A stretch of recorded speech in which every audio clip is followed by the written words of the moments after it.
নমস্কার। কিছু জানা অজানা কথা নিয়ে ফ্রিডম অফ হেলথের পক্ষ থেকে আমি তাপস। আজ আমি আপনাদের শেয়ার করব কিভাবে সবজি বা তরিতরকারি কাটলে আমরা সুস্থ থাকতে পারি, তার বিস্তারিত তথ্য নিয়ে। তাই স্কিপ না করে শেষ পর্যন্ত দেখার অনুরোধ রইল। আমরা অনেকেই জানি না বা জেনেও তা পালন করি না।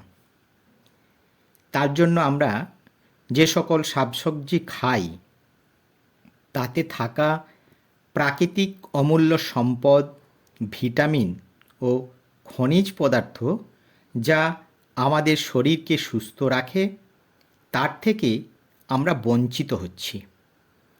তাই আসুন সুস্বাস্থ্যের স্বার্থে আমরা সকলে তা মেনে চলার চেষ্টা করি বা পালন করি। তা হলো, তরিতরকারির খোসা ছাড়ালে তরকারির খাদ্য গুণ কমে যায়। খোসা ও খোসার নিচেই আছে শরীরের পক্ষে মূল্যবান ভিটামিন ও খনিজ, যার পুষ্টিগুণ অনেক বেশি। তরকারির ভিটামিন নষ্ট না করার কয়েকটি সহজ উপায় আমি আপনাদের সামনে উপস্থাপন করছি। প্রথমত, তরিতরকারি অর্থাৎ কাঁচা আনাজপত্র কাটার আগে আনাজ কাটার যন্ত্রটি হালকা গরম জলে ভালো করে ধুয়ে নিন।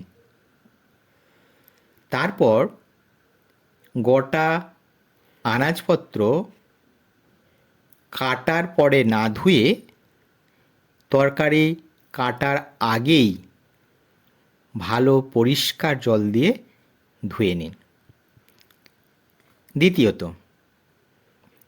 তরকারি কেটে নেওয়ার পর বেশিক্ষণ সময় ধরে জলে ভিজিয়ে রাখবেন না।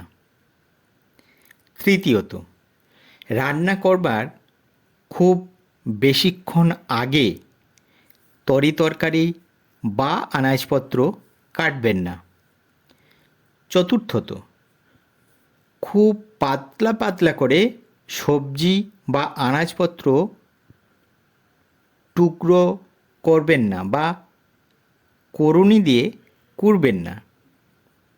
পঞ্চমত, তরকারি কাটবার পর যাতে বেশি রোদ হাওয়ার সংস্পর্শে না আসে সেদিকে লক্ষ্য রাখতে হবে।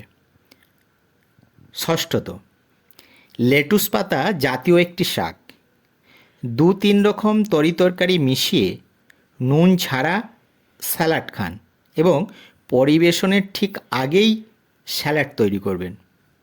সপ্তমত বা 7 নম্বর, যারা সুপাচ্য সাদাসিধে খাবার অর্থাৎ ভাত, ডাল, দুধ, ফল, শাক, সবজি খান এবং কোনো ঔষধপত্র খান না, ধূমপান বা মদ্যপান করেন না, তাদের বাড়তি কোনো ভিটামিনের পিল বা বড়ি খাওয়ার প্রয়োজন নেই বা প্রয়োজনই হয় না।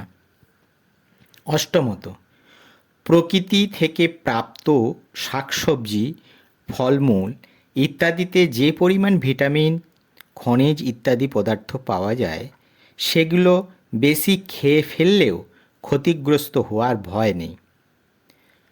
নবমত, আমরা কেমিক্যালযুক্ত যে ঔষধ খাই তাতে যে সমস্ত রাসায়নিক পদার্থ দিয়ে তৈরি হয় তার সমস্তই কিন্তু আমাদের নিত্য প্রয়োজনীয় শাকসবজি ও তরকারির থেকে পেয়ে থাকি।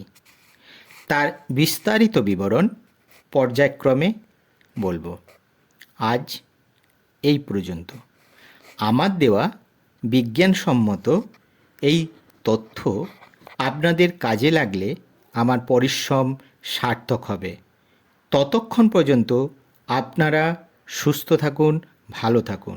আমার দেয়া এই তথ্য একটুও ভালো লাগলে বন্ধুবান্ধবের মধ্যে শেয়ার করুন এবং চ্যানেলটিকে লাইক, শেয়ার ও সাবস্ক্রাইব করতে ভুলবেন না। ধন্যবাদ।